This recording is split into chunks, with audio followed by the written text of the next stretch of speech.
మన జిల్లా కలెక్టర్ గారితో కలిసి ఆనంద నిలయంలో జరుగుతున్న పనుల పురోగతి, దానిలో ఇంకా ఏమైనా అదనంగా సౌకర్యాలు కావాలా అనే ఉద్దేశంతో ఈరోజు పర్యవేక్షించడానికి ఇక్కడ రావడం జరిగింది. పనులు అయితే మొదలు పెట్టారు. పిల్లలు వాళ్ళకి ఇంకొంచెం అదనపు సౌకర్యాలు కావాలని అడిగారు. వాటికి కూడా పనులు పూర్తి చేయండి, గ్రాంట్ ఏదైనా ఉంటే ఏదో ఒక పూల్లో నుంచి గ్రాంట్ ఇచ్చేదానికి ముందుకు వెళ్తాను కూడా ఇంజనీరింగ్ అధికారులకు ఆదేశాలు ఇవ్వడం జరిగింది. పిల్లలు కొంత మెనూలో మార్పులు అడిగారు. స్థానికంగా డీడీ సోషల్ వెల్ఫేర్ పర్యవేక్షణలో వారి మెనూలో కూడా మార్పులు చేసి పౌష్టికాహారంలో ఎక్కడ కూడా పోషక విలువలు తగ్గకుండా ఆ న్యూట్రిషన్ అనే విధంగా వారి మెనూ కూడా ఇవ్వమని చెప్పడం జరిగింది. ఇక్కడ ఉన్నటువంటి పిల్లలందరినీ కూడా స్కూల్లో ఏబీ గ్రేడుల్లోనే ఉన్నారు.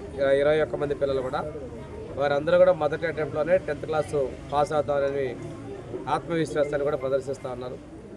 ముఖ్యమంత్రి గారు పిల్లలందరూ కూడా మంచి ఉన్నత స్థితిలో ఉండాలి, ఉద్యోగాలు చేయాలని, ప్రతి ఒక్క కుటుంబంలో కూడా సాధికారత ఉండాలి, పేదరికం లేని సమాజం వారి లక్ష్యం.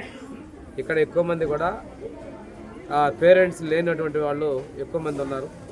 వారికి వీలైనంత వరకు కూడా వారి సొంతగా జీవితంలో స్థిరపడాలనేది ముఖ్యమంత్రి గారి ఆకాంక్షని తెలియజేయడం జరిగింది. ఇక్కడ ఇంతకుముందు తెలుగుదేశం ప్రభుత్వం ఉన్నప్పుడు వాళ్ళకి టవల్స్ ఇచ్చారు, నైట్ డ్రెస్సులు ఇచ్చారు. గత ప్రభుత్వాల్లో ఇవ్వలేదు. అవన్నీ కూడా మేము మళ్ళీ ఇస్తున్నాం. ఆ విషయం వాళ్ళకి స్పష్టంగా తెలియజేయడం జరిగింది. ఇంతేకాకుండా హాస్టల్ రిపేర్లకి మన ప్రభుత్వం ఎన్నడూ లేనంత బడ్జెట్ మొదటిసారి ఇచ్చిన విషయం తెలియజేసుకుంటూ ఈ మధ్య 5వ తారీఖు ధర్నా చేస్తూ ఉంటున్నారు. 5 సంవత్సరాలు నిద్రపోయారు. ఎప్పుడూ కూడా తల్లికి వందనం అని చెప్పి, అమ్మఒడి అని చెప్పి 50% మించి బడ్జెట్ ఖర్చు చేయని మీరు దయ్యాలు వేదాలు వాళ్ళతో మాట్లాడుతూ ఉన్నారు. ఏం చేద్దాం అనుకుని 5వ తారీఖు వస్తున్నారా మీరు? మనమే బడ్జెట్ కేటాయింపులు మనం ఈ ఫీజు రియంబర్స్మెంట్ చేయగలిగే ఈ సంవత్సరానికి మీరు ఎందుకు వస్తున్నారు? 5 సంవత్సరాల బాకీలు 2,800 కోట్లు మీరు అప్పులు చేశారు. మీరు అప్పులు కట్టడానికి ప్రజలు చేత్కరించారు. తగుదనమ్మా అంటూ మీరు వచ్చేసి ఈరోజు ధర్నా చేస్తుంటే ప్రజలు చేత్కరించుకుంటున్నారు. 3,000 బకాయిలు ఎందుకు పెట్టారు? 2,800 కోట్ల రూపాయల బకాయిలు ఎందుకు పెట్టారు మీరు? మీ అసమర్థ ప్రభుత్వం చేసిన తప్పులకి ఈరోజు రోడ్డు ఎక్కుతా ఉంటున్నారా? ఒక్కొక్కడు మాట్లాడుతూ ఉన్నారు.